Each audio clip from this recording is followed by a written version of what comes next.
Hello and welcome. I am Alicia Ernstzen-Moolow of the Center for Innovation in Learning and Teaching here at UCT. I'm very excited to be joined by Dr. Anandaroop Sen of the Department of Historical Studies at UCT.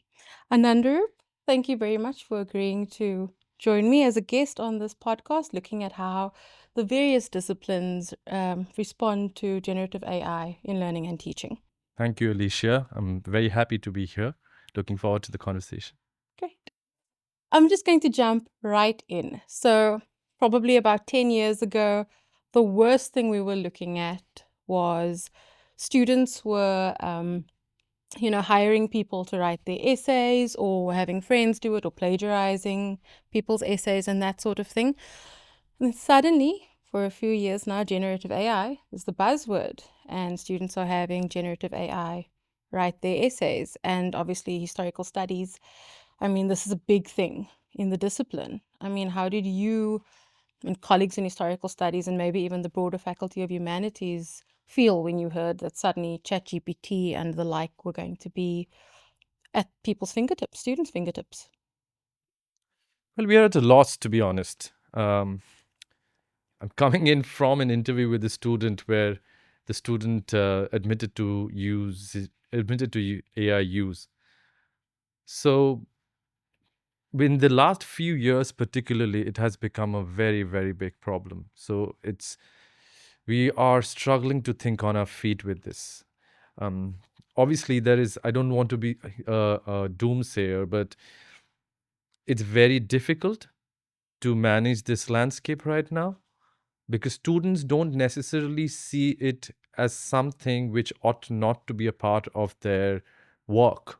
And I don't blame them because it's a part of everyday, it's something which they have at their fingertips, and they are using it in many other things in their life. And so to separate it out as something which they ought not to be using for their work is perhaps a difficult concept to grasp.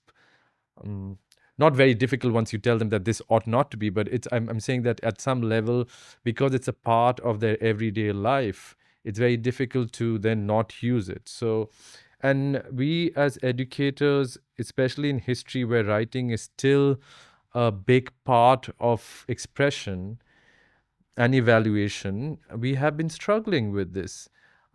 We have thought of new assignment structures. We have thought of, I know we've had a lot of help from CILT, particularly you, to think of, to look at the staggered nature of work rather than put in one document, for instance, as the final assignment, to have a sense of how students are thinking about the assignment and to have some sort of a written, proof that they're working on it. But even that is not a foolproof, mechanism to counter this. So and with I don't know, I can go on. So my initial, so I'll just wait for your other questions. My initial reaction to that question will be that it's been difficult, especially in the last couple of years. I teach a first year course called Empires and Modernities, which is the history of the modern world from the 19th century to the 21st century. We have about 500 students now. It's very difficult to organize our courses and assignments right now, especially with bigger classes. With smaller classes, you can call people in where you have 30, 40 students. You can even think of having some sort of a regulatory mechanism with tutors and course convener. But with bigger classes, we are struggling. Okay. That does make sense. And also, you're teaching a first year class, so you've got students coming straight out of high school. They've got their jump to university. In addition to their jump to university, you've got, 8 courses in the general humanities degree, and Right. you're working from assignment to assignment. What's the quickest way? Probably using generative AI. I mean, I know that historical studies, there's core skills that you're trying to teach with the essay writing as well. Do you think that there's any way that generative AI could actually help them with their core skills instead of undermining it? Are there different ways that they could potentially be using it that, without going, don't use it?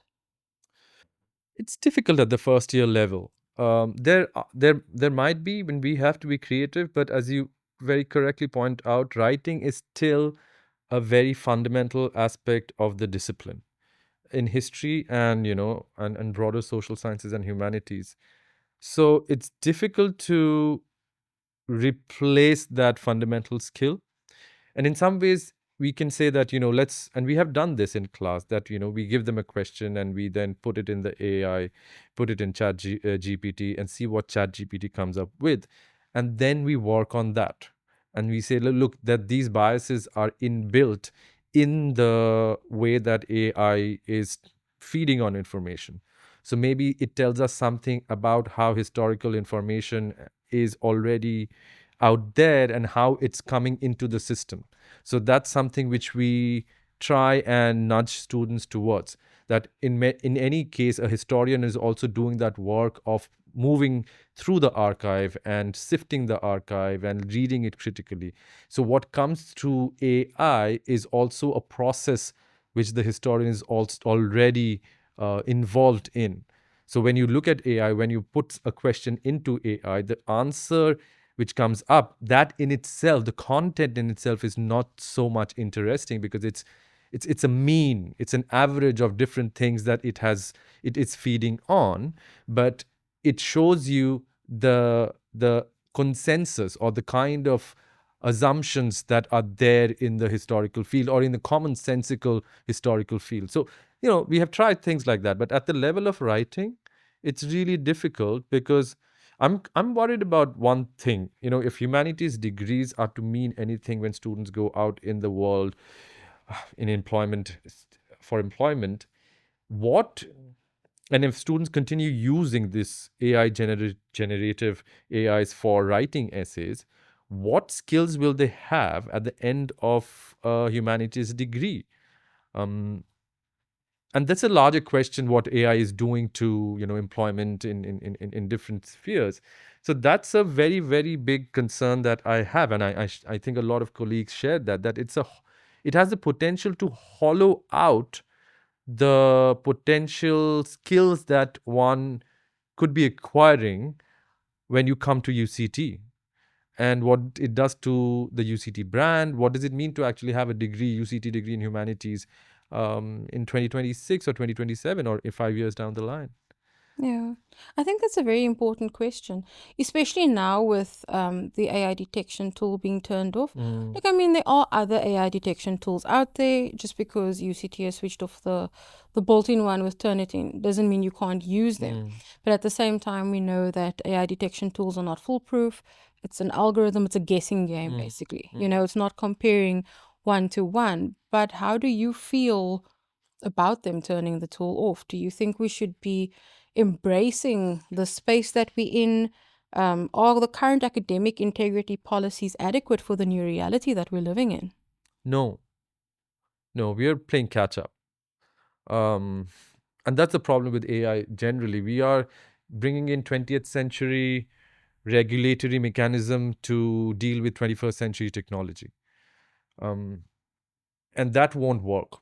I mean, that's my sense. I mean, in my limited field as a as a as a as involved in the tertiary sector, education sector. But yeah, so turning off the AI detection tool, I understand the problem of false positives, but I think it's something which we needed to talk about a little more. That turning it off is not going to solve the problem. It is one thing to have a empathetic outlook towards students in the first year particularly, but it's something else to turn that AI detection completely off and leave us completely to our own devices to make this call, especially for big classes like 500, 600 students. I teach 500, 600 students in a class. Sociology, psychology has 1,000 students. At least it gave us some parameters of evaluation. What we were doing increased our work tons, but we were calling in students with high AI detection. We were not taking the AI detection as the final judgment, but we were being guided by it. And we were then asking the students to come in. Then we were having in person interviews where I would just ask, okay, tell me what you wrote. Give me a sense of what you wrote. I mean, to do that for a class which is so big, it's anyway quite a task. Now, without the guiding principles of AI detection, and I understand the problem, and it's not a foolproof problem by a stretch, foolproof detection system by a stretch, but at least it gave us some guidance. Now you're left to, when you read, and when you're reading an essay, what I look out for is that the language suddenly is very mature for a first year student. But I can't go through 500 scripts, and there's a limit to moderation that I do. When tutors give me like 5 or 6 scripts from their group, which I look at. Without the AI detection system, that even that basic parameter is not available, and it makes life harder. Yeah, can you imagine? You sound like you're sort of grappling, like, Sorry, what do we do? I'm right. I'm in it as right now, because this is the 6th week of the course. Course is going well, but the evaluation, and we've already had to, there are many things happening. So we had the directive that UCT across the board has had to implement. I think it's a DHT directive. I might be wrong there. That we had to reduce the course credits. So course credit reduction for a layman person like I am, what it basically meant is that you have to reduce the number of notional hours. So 1 credit is equivalent to a notional hour of 10. That's the amount of work. So if it's a 15 credit course, then students are supposed to be doing 150 hours of work in a semester, in the course. Now, because we have to reduce it, we have had to reduce readings, we have to reduce assignments, so we have been struggling with the AI problem. But on the other hand, the reduction of the credit also forces us to reduce the content of the course in some ways. And so we are squeezed from different sides. So at one hand, in some ways, the executive and the larger directive is very student-centric, which I appreciate, because our courses are also designed like that. But then I think it's not recognizing the problem. I think the problem is generative AI rather than, the amount that a student reads. Yeah. So, yeah, I think there is also a misrecognition of the problem. So to not recognizing the centrality of generative AI as the definitive problem in humanities education right now and evaluation is something which we are struggling with. Yeah. Yeah. I mean, I know that talking about student-centric and whatnot, lots of students struggle to write exams, and lots of people see it as, you just putting a bunch of information in your head and regurgitating it onto a page. So I know that historical studies adopted, writing a capstone assignment at the end of a course instead of going to sit in a theater and write exams. But I mean, considering that the capstone assignment could potentially be written by generative AI, is this something that might change again? Do you think you'd go back to written exams? We did. Last 2 years, our external examiners, Chet Franch, who's an excellent external examiner from Stellenbosch, he suggested that we do. And for the last 2-3 years with the big course, with the first year course, we did go back to exam. Okay.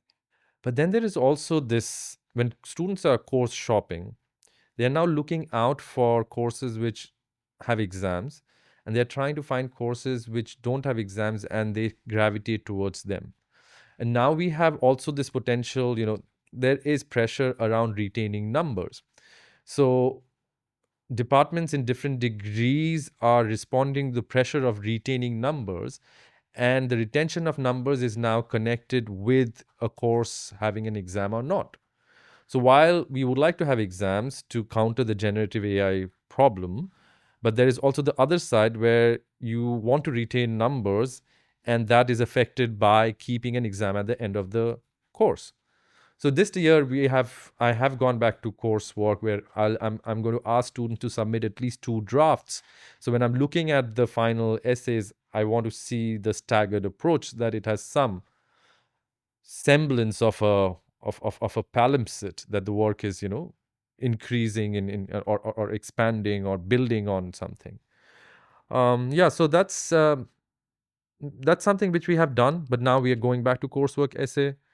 So it's again, it's very difficult. We are pivoting from year to year, and we don't have a clear directive. There's a lot of devolution of responsibility at departmental levels, and we are, dealing with it as individuals. To be honest, as a course convener, I'm dealing with it in my individual capacity. I mean, it sounds like it's a day-to-day sort of, we Yeah, take it as it comes, we yeah, see where it goes, yeah, we see what the central university tells us, what our faculty yeah, says. yeah, yeah. I mean, how are colleagues in the department and the faculty, how are they finding it? Do you know, perhaps? No, of course, it's a common thing. I think my position isn't anomalous. It's not exceptional. It's something which, at least I know, in my department, in departmental meetings, um we have had these discussions, and we don't have a solution. And we have different kinds of directives. On one hand, we have this, that we have to, the false positive thing the getting rid of the AI detection is another step.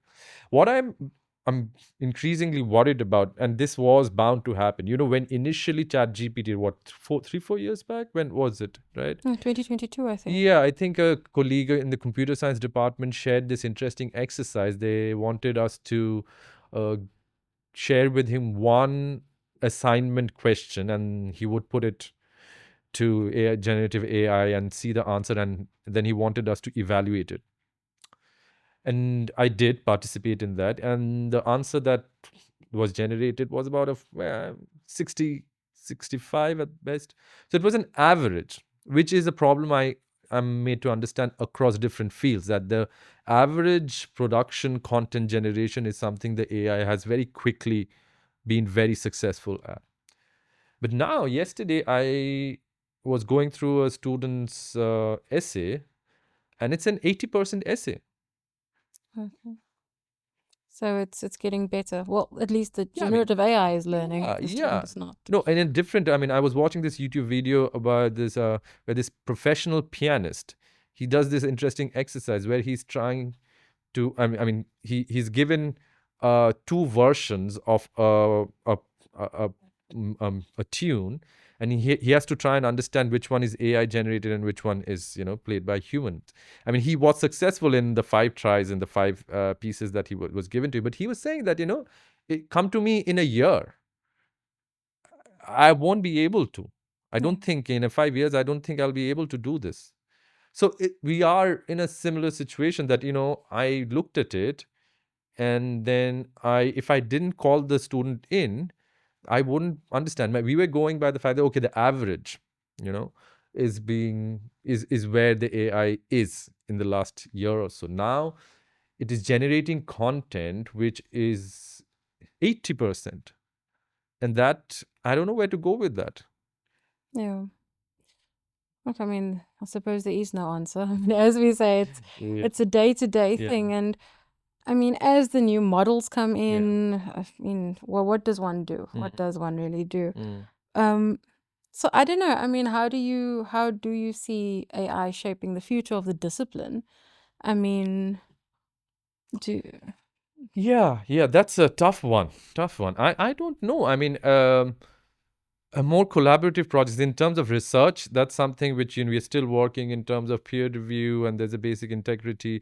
I mean, some colleagues have suggested, and quite rightly so, that um, what you have to invest in is not so much the technology, but a culture of integrity, which is quietly disappearing, because the lines are blurred in terms of what ought to be the way to approach one's work. And that has value, that you invest more in the value system rather than the technology itself, because we are not generating the technology to counter this, right? And we can talk till the cows come home and say that, oh, we'll incorporate generative AI in more discussions. Yeah, we will, to a degree, but at a first year course, there are limited, you know I mean, if you want to get rid of all evaluation systems, that's one. People come in, it's a public lecture. We as professional expertise, we give lectures, and we don't have any evaluation system at all. That could be one way to go, and these become just public lectures that students come in and they listen to it. And if they want to have engagement we have a structure of engagement around tutorials, but these are all voluntary engagements. We do away with any form of evaluation. But then we also have to think, what are we doing with our degrees? Why will people pay money to come to UCT if the brand, because there's a branding question also. Executive was always worried about that. Oh, okay, UCT brand. But if it's hollowed out from inside, what does it do to the brand? Then we have to think very deeply about not just the humanities, but what will universities do? Yeah. Look, I mean, these are all very important questions as well. I mean, what does the university look like 10 years from now? Does the university exist 10 years from now? Yeah, You know? yeah. Um, I mean, what you were talking about earlier as well, I suppose you could also, you incorporate generative AI into how you do your assignment, where you teach the student, okay, prompt, what is the, chatbot or whatever it is say, and then you take it from there, and the student could have to, I don't know, analyze it or critique it or whatever that may be. And I suppose if it's at 80%, it's a good essay that the student is critiquing, but at the same time, it's not ideal. It's never going to be ideal, but at the same time, this is kind of here to stay now. Yeah. So I am sorry that you feel like you have to pull your hair out and where do we go from here? And I obviously don't have the answer to that. And I don't know, but I guess how do you think your view has changed since that initial, oh my goodness, this is now, on the student handset, to today where you're sitting here and reflecting on it? How do you think your view of generative AI and the accessibility of it has changed? The accessibility is much more, right? You would know much better, but I feel that students have that, and obviously in such an unequal society, it gives a false sense of equivalence, right? That's also a big problem, that people think that the access to AI it's grafted on a very unequal society, right? That's the problem. And I think that's what we need to also address, that while we're talking about generative AI in terms of, of many things, but the reality, historical reality and the contemporary reality of South Africa and the world at large doesn't disappear because of these technologies. And these technologies are grafted onto those very, very uneven fields. So I'm quite curious about how that plays out, in terms of question of access, not just in access of having access to it, but once you have access, how it feeds into the inequalities of the system. That's something which I'm curious about I want to think more about and want to understand more. Otherwise, at some level, I think I would like to believe, again, because I'm drawing from different other parts, there was sorry, this will be a little circuitous answer to your question, if it is an answer at all. I was reading this, I watch a lot of football, I play a lot of football, so read a lot of football as well. And these Guardian reporters are lovely writers. There's this writer called Barney Ronay, and he talked about this dummy that Dominic Szoboszlai, this Liverpool player, recently performed and final last-minute goal in a Liverpool match. What he was saying through that dummy, a dummy is something which does not, register in the statistics as a particular action. So it's not a goal or assist. It does not register in the system as something which a player has done, but it still affects the system in a very fundamental way. When you faint and dummy. So he was saying that sense of play, though more and more football is being systemized, and these are systems, and the individual maverick is going out of the game. I felt similarly about the AI problem right now. And I hope that there will be that sense of play and that sense of contingency, the sense of accident, which will always be there despite the standardizing nature or the impulse or the imposition of AI and generative AI. And I think that's where my optimism lies. It's not a lot that I'm actually in effect, I'm saying that my hope lies in accidents, but I feel that accidents are very constitutive of human history. So, and we don't know how this is going to play out. We really don't know. It takes about, it's been 100 years, 50 years, 25 years, I don't know. We will get to know how it affects our political systems, though we are seeing that it is doing that, how it's affecting our sense of coming together in one place, more and more. I see that in class. People, I have a class of 450 students. I have 150 to 200 students, or 150 students at best on most days. I mean, it might be that I'm a very bad lecturer, so that could be very well so. But it also is a effect of this mediated screen lives that we have. It has affected how we come together. But anyway, there are many. It's an open question. It's an open future, which we are all struggling with, and we know the huge investment in AI, the $1 trillion investment, people like Elon Musk and their political alignments doesn't bode well.